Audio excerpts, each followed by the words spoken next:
जयराम जी की दोस्तों, स्वागत है आपका त्रिकुल एकेडमी में।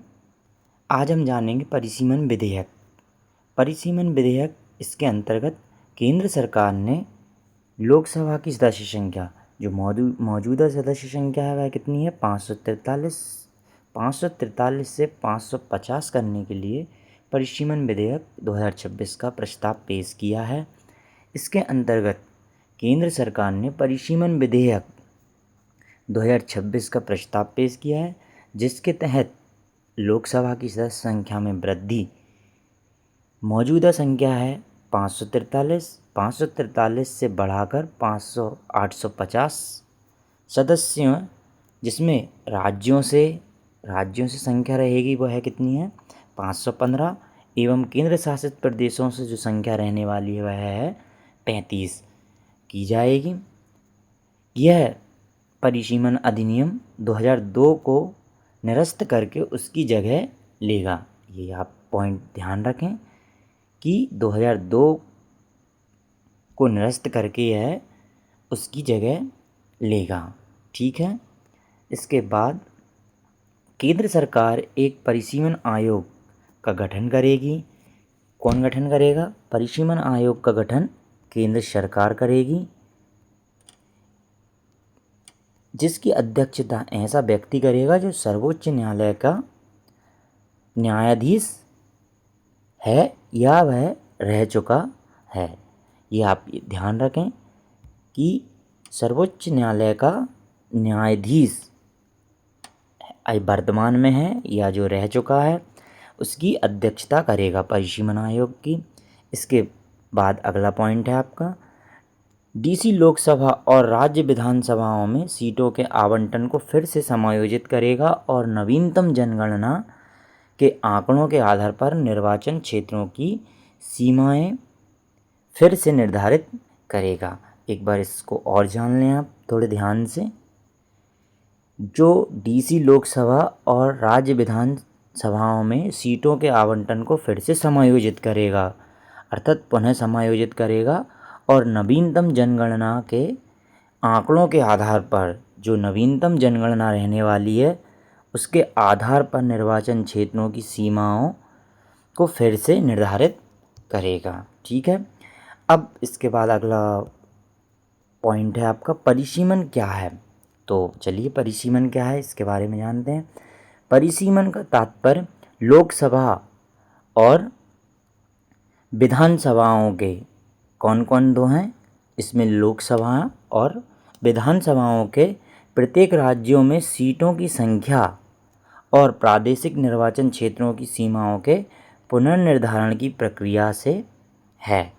लोकसभा और विधानसभाओं के लिए प्रत्येक राज्यों में सीटों की संख्या और प्रादेशिक निर्वाचन क्षेत्रों की सीमाओं के पुनर्निर्धारण से है।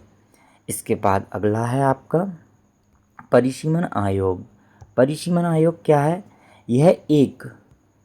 यह एक उच्च स्तरीय 3 सदस्यीय निकाय है।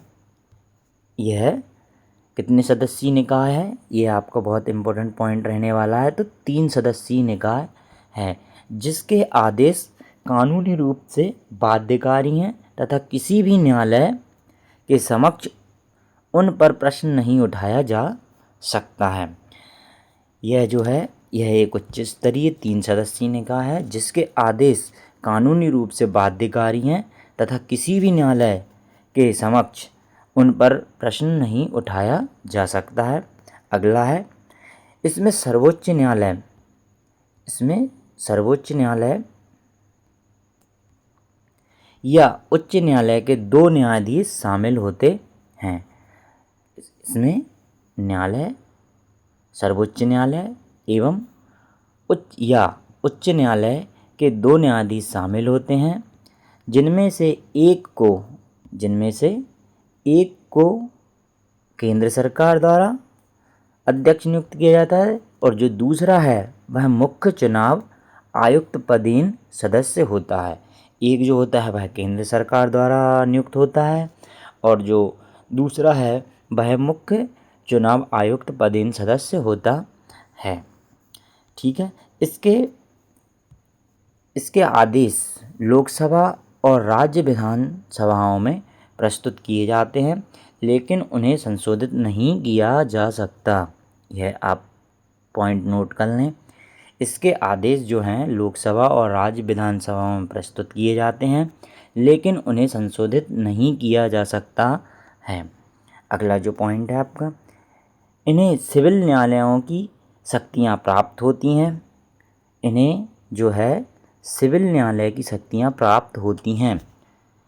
फरवरी 2024 तक इसे 4 बार अर्थात 1952, 1963, 1973 और 2002 में स्थापित किया जा चुका है। बहुत इम्पोर्टेंट पॉइंट है ये, इसको आप बिल्कुल नोट डाउन करके रखें कि जो परिसीमन विधेयक है वह सिविल न्यायालय की शक्तियाँ प्राप्त हैं उसे, जो फरवरी 2024 तक इसे 4 बार अर्थात 1952, 1963 और 1973 और 2002 में स्थापित किया जा चुका है। अब अगला आपका टॉपिक है संवैधानिक प्रावधान। संवैधानिक प्रावधान में कौन कौन से अनुच्छेद शामिल हैं, चलिए जानते हैं उन्हें। अनुच्छेद 82, इसमें प्रत्येक जनगणना की समाप्ति पर, जो जनगणना समाप्त होती है, लोकसभा में राज्यों के लिए सीटों के पुनः समायोजन तथा प्रत्येक राज्य को प्रादेशिक निर्वाचन क्षेत्रों में विभाजित करने का प्रावधान होता है। इसमें प्रत्येक जनगणना की समाप्ति पर लोकसभा में राज्यों के लिए सीटों के पुनः समायोजन तथा प्रत्येक राज्य को प्रादेशिक निर्वाचन क्षेत्रों में विभाजित करने का प्रावधान होता है।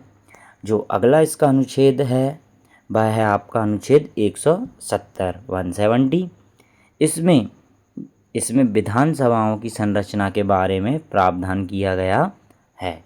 इसमें क्या है, 170 अनुच्छेद में विधानसभाओं की संरचना के बारे में प्रावधान किया गया है। चलिए, ये आपका टॉपिक हो चुका है पूर्ण तरीके से कंप्लीट, जो था आपका परिसीमन आयोग या परिसीमन विधेयक। अब आपका क्वेश्चन है इसमें कि यह कितनी बार पारित हो चुका है, इसको कितनी बार जो है सरकार ने पारित किया है। आप इसका कमेंट बॉक्स में आंसर देंगे। धन्यवाद जुड़े रहने के लिए। Thank you to all.